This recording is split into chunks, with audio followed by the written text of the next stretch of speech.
Merci, chers téléspectateurs qui nous suivent sur Sénévision. C'est l'heure de votre émission Les Rendez-vous de la Diaspora qui accueille aujourd'hui Madame Aminata Sow Ndiaye, juriste en droit public et spécialiste du contentieux électoral au Sénégal. Bonjour, Madame Aminata Sow Ndiaye. Bonjour Ismaëla. C'est un honneur de vous recevoir sur ce plateau de Sénévision. Merci. Alors, vous êtes spécialiste du contentieux électoral, vous êtes juriste également en droit public et le Sénégal est aujourd'hui dans une situation un peu compliquée, on peut dire, avec l'organisation de l'élection présidentielle. On va faire un petit feedback. Alors, les problèmes ont commencé depuis l'annonce des parrainages. Donc, une loi qui est un peu décriée. Est-ce qu'en tant que juriste aujourd'hui, vous pensez que tout ce que les gens ont dit par rapport à cette loi sur le parrainage tient la route?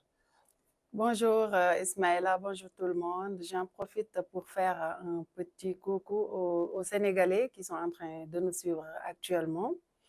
Alors, comme vous l'avez dit tout à l'heure, je suis juriste publiciste. Je suis actuellement au Bordeaux, invitée par le laboratoire LAM et les Sciences Po Bordeaux. Donc, à une série d'activités, de recherche et autres concernant le contentieux au Sénégal, le contentieux électoral. Alors, comme vous l'avez dit tout à l'heure, aujourd'hui, le Sénégal est dans une situation assez critique, très compliquée, qui a commencé depuis l'ouverture du processus électoral, donc qui a fait d'abord en premier lieu en sorte que près de 260 personnes, je ne dirais pas candidats, ont retiré les fiches pour préparer les parrainages. Mais finalement, nous nous sommes retrouvés qu'avec 96 déposants et une liste proclamée par le Conseil constitutionnel de 19 candidats retenus. À la suite de cela, il y a eu un candidat qui a été peut-être, je dirais, dénoncé par Thierno Alassane Sall. Donc, c'est en l'occurrence M. Karim Wade, qu'il a une double nationalité. On peut dire que même c'est là où les problèmes ont démarré. C'est à partir de ce recours-là. Alors, il a été prouvé que M. Karim Wade n'avait pas réglé la question le problème de sa double nationalité. Et après, bon, le Conseil a rendu sa décision disant qu'il vraiment rejetait la candidature de Karim Wade comme tel. Donc, ils sont allés à l'Assemblée nationale, ils ont dénoncé, donc ils ont accusé même le Conseil constitutionnel de corruption, et accusant d'autres candidats de corrupteurs, en l'occurrence le candidat de Benno Bokk Yakaar, Amadou Ba, parce que ça rentre dans le même cadre. Et pourtant, le PDS s'est allié avec le Benno Bokk Yakaar pour mettre en place la commission d'enquête parlementaire sur l'accusation contre les juges et les informaticiens du Conseil constitutionnel. Alors, la mouvance présidentielle qui suit une partie de l'opposition, qui est le Parti démocratique sénégalais, et le président qui prend acte en allant même plus loin, en décidant de reporter l'élection présidentielle. Alors que d'autre part, d'aucuns jugeaient qu'il fallait juste retirer Karim Wade et continuer l'élection présidentielle. Est-ce que juridiquement, cela aurait pu être possible? Voilà, c'est là où le problème juridique maintenant a démarré. Parce que une commission d'enquête parlementaire basée sur peut-être le règlement intérieur de l'Assemblée nationale ne posait pas problème. Du moment que le Conseil constitutionnel a réfuté les accusations et a même porté plainte. Donc là, on pouvait continuer. Mais ce qui s'est passé a été inédit parce que le président a pris une mesure.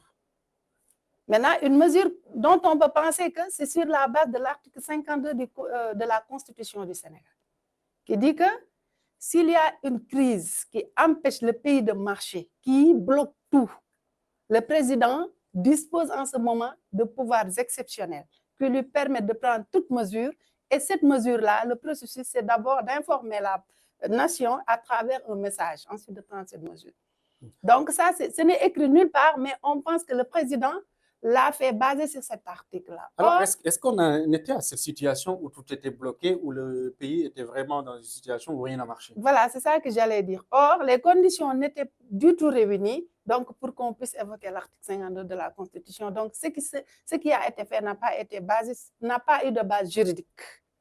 D'une part, par rapport à l'article 52, mais d'autre part, parce que après le décret du président de la République, l'Assemblée même a voté sa loi de report elle-même. Alors que un règlement ne peut pas devancer une loi.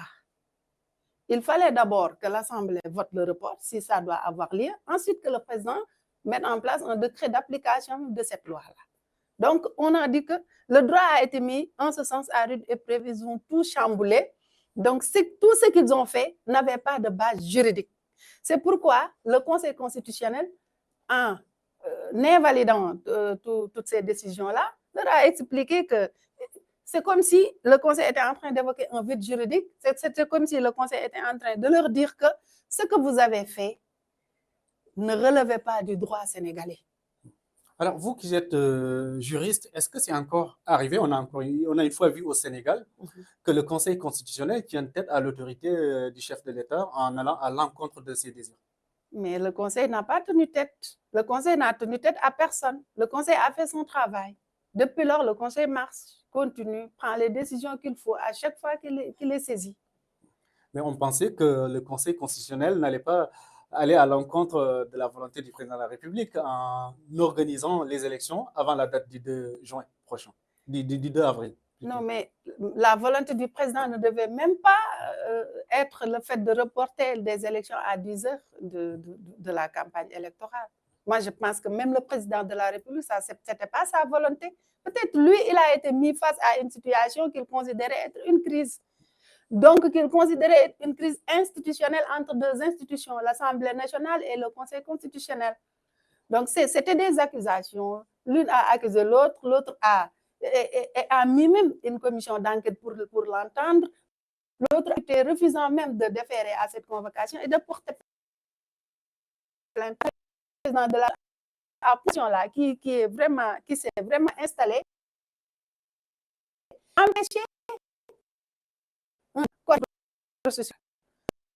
Donc, le Conseil, en tant qu'autre institution juridique, a réagi en lui montrant la voie, lui disant non, c'est pas comme ça.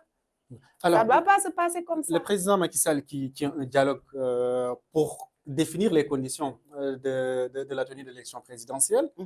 Après, on convoque le corps électoral, on met en place une date pour tenir l'élection présidentielle. Il reporte l'élection pour convoquer un autre dialogue et pour au final se retrouver retoqué par le Conseil constitutionnel. Est-ce qu'il n'y a pas une certaine cacophonie sur le plan juridique ou des tâtonnements? Non, tout ça, ça a été la continuité de l'action que le président a eu à poser qui n'avait pas de base juridique. Je regrette de le dire, mais c'est ça qui s'est passé. C'était la continuité. Alors, l'opposition a saisi la Cour suprême et le Conseil constitutionnel. Le Conseil a donné une décision annulant vraiment que ce soit le décret, que ce soit la loi, annulant tout.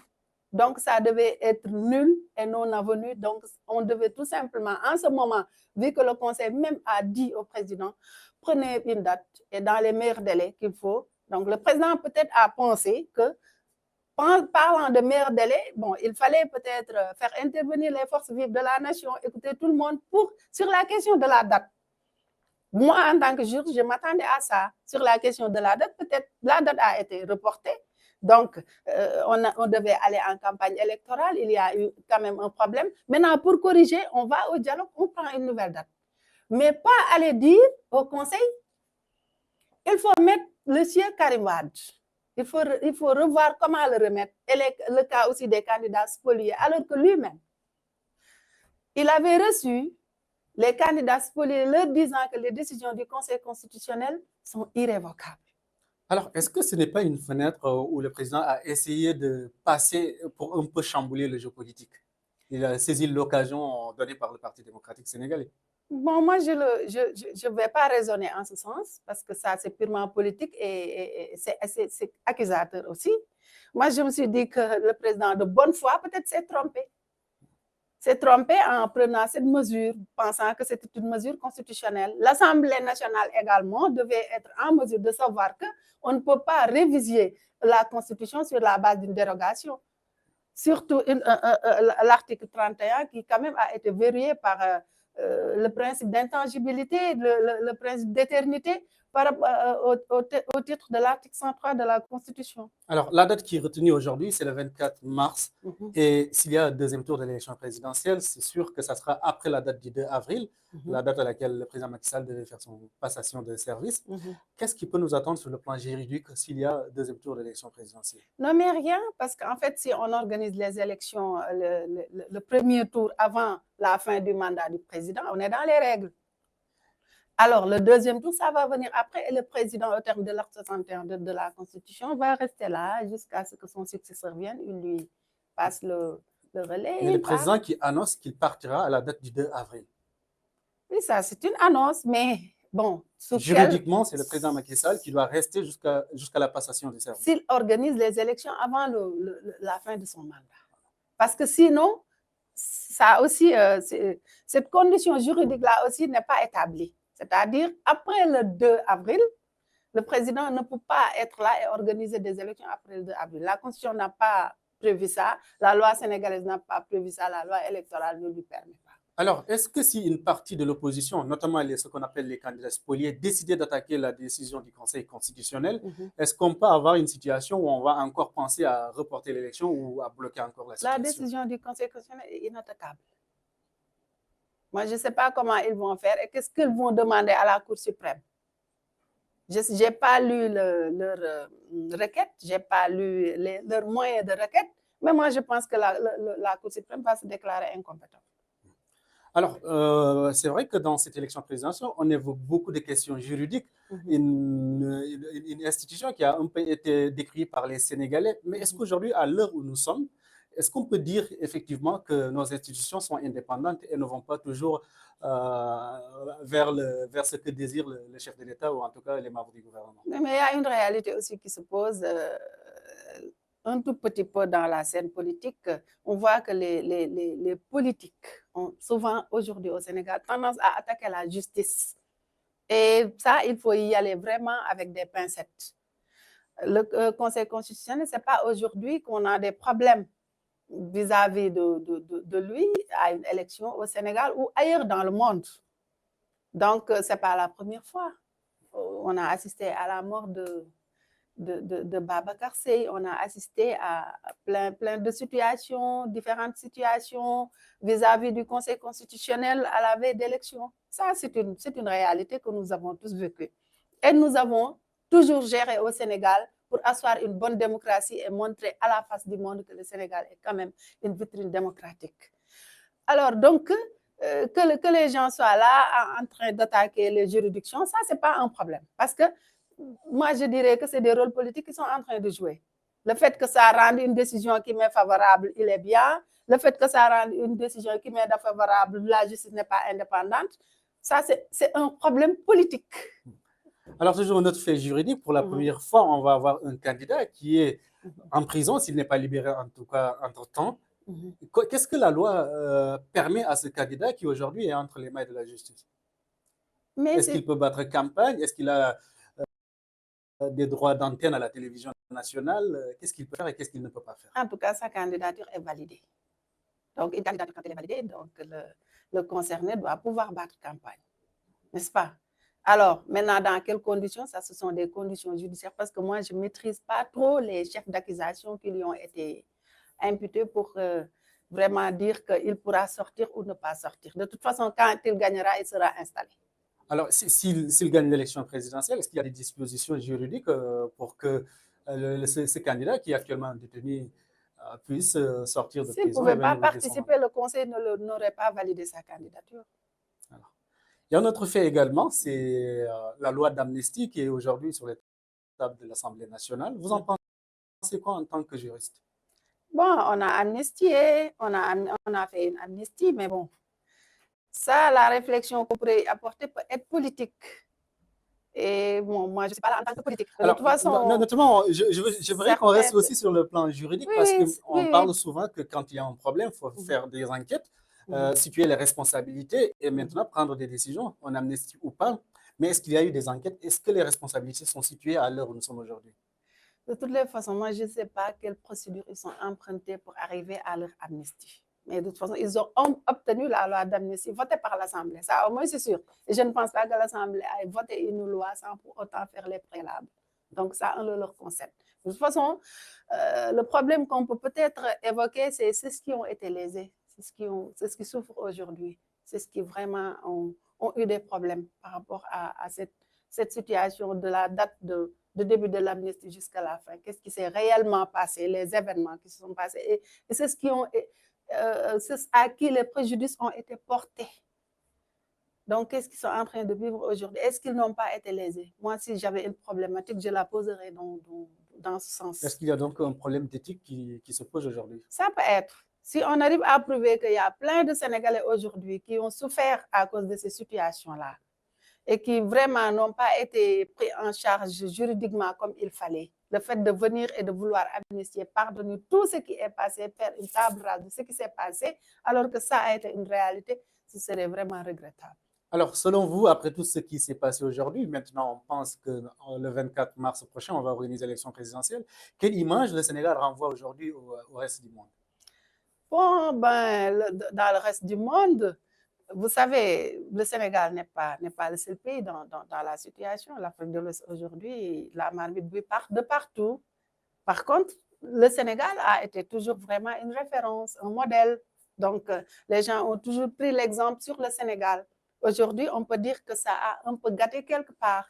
Mais si on arrive à se relever comme ça, ça s'est toujours passé parce que nous avions redouté des violences en 2012 avec Wade et Diouf. Mais vous savez, finalement, l'alternance, qu'est-ce que ça a amené au Sénégal, n'est-ce pas? Alors, donc, si on arrive à se relever de cette situation-là, on peut toujours refaire notre image, redorer le blason. Mais ce qui se passera après, c'est ce que personne ne maîtrise actuellement.